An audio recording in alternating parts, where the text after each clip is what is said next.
thinking in terms of 25% ongoing. Trump's tariffs on Canada, a trade war, or a secret power grab that could reshape the world. March 24, 2025. The world watches in stunned silence as US President Donald Trump slaps Canada, our closest ally, with a jaw-dropping 25% tariff on imports, plus a mysterious 10% levy on energy resources. The White House spins a familiar tale. It's about fentanyl, borders, trade deficits. But whispers from the shadows tell a different story, one that's been hiding in plain sight.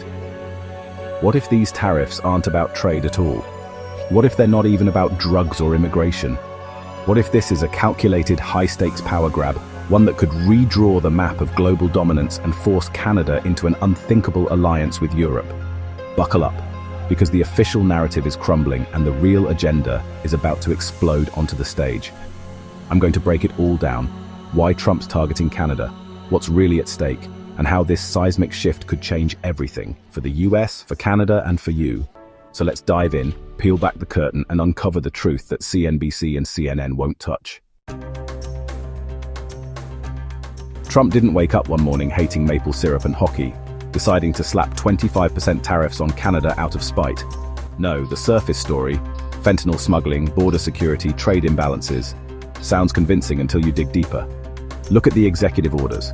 Study what's exempt from the full 25% hit. Energy resources, oil, natural gas, electricity, coal, get a softer 10% tariff. So do critical minerals like uranium, lithium, and nickel. Why the carve-out? Because this isn't about punishing Canada. It's about controlling what Canada's sitting on, a mineral empire that powers America's grid, fuels its military, and keeps its economy humming. Take uranium. The United States imports over 90% of its supply, with 27% coming straight from Canada.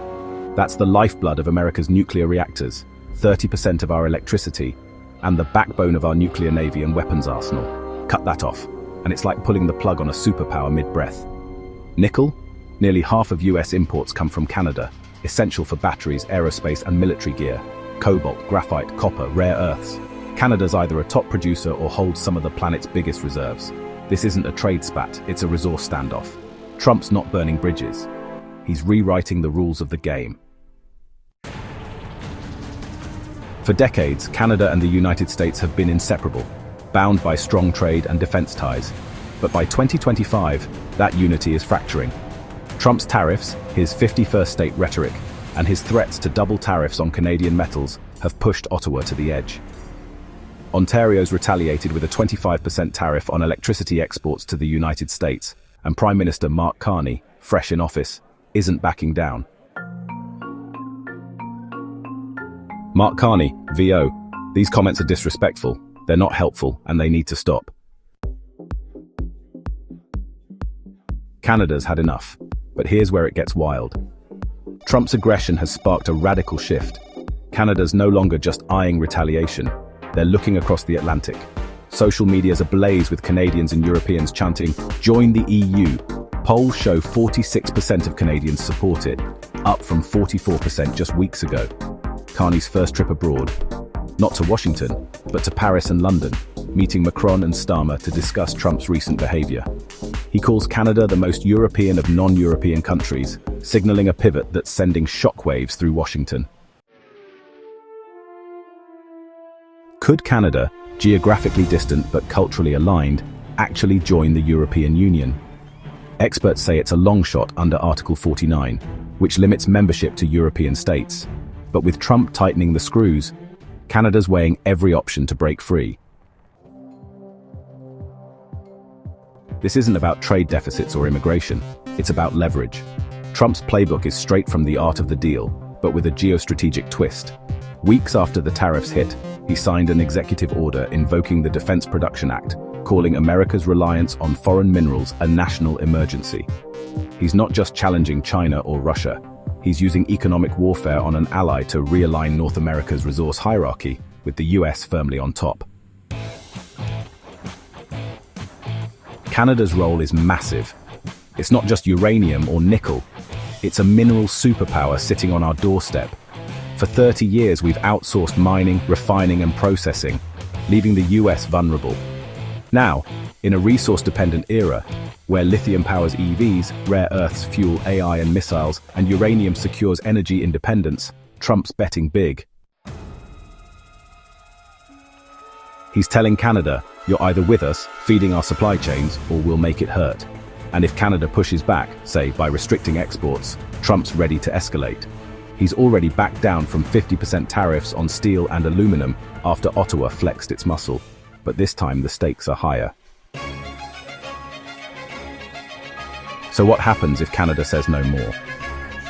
The EU's watching closely. Ursula von der Leyen calls Canada's interest an honour, hinting at flexibility despite the geographic hurdle. Legally it's a stretch. Canada's not in the Council of Europe, lacks deep historical ties to the continent, and sits an ocean away. But culturally, Canada's European-style healthcare, bilingual roots, and NATO membership make it a tantalizing fit. Joining the EU would mean adopting the Euro-free movement of people and a seismic overhaul of its laws. A decade-long slog requiring unanimous consent from all 27 member states.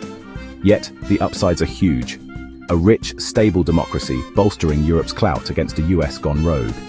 Short of full membership, Canada could mirror Norway or Switzerland, deep ties without the vote gaining market access while dodging Trump's tariffs. Either way, it's a middle finger to Washington, proving Ottawa has options. And for the EU, snagging Canada would be a coup, amplifying its deterrent power in a fracturing world order. Here's the kicker. Trump's tariffs aren't about short-term pain, they're about the next 50 years. History backs this up. In 2018, his steel and aluminum tariffs spiked prices briefly, then triggered a US industrial boom. Production rose, prices normalized, and dependency shrank. Now he's running the same play with critical minerals, reshoring supply chains, not breaking them. The goal? A resilient America, not the cheapest one. This is a resource doctrine where control trumps cost, and the smart money's already moving into North American uranium miners, lithium developers, and graphite processors filling the gap. Take Mustang Energy, ticker MEPF, a uranium explorer in Canada's Athabasca Basin, the world's richest uranium district. With projects near top-tier mines and a 2025 drilling program primed for a nuclear renaissance, they're at the heart of this shift. Amazon, Meta, and Oracle are betting on nuclear for AI data centers. 22 nations just pledged to triple capacity by 2050. Uranium's down 36% from its peak. An opportunity, not a collapse. The final twist. This isn't a trade war. It's a preemptive strike in a global resource arms race. Trump's tariffs on Canada aren't about lumber or dairy. They're about securing the minerals that control energy, the energy that controls tech, and the tech that controls the future. Canada's caught in the crosshairs, flirting with Europe to escape the squeeze. And while headlines scream trade drama, the real story is a structural reallocation of power, from global supply chains to domestic might.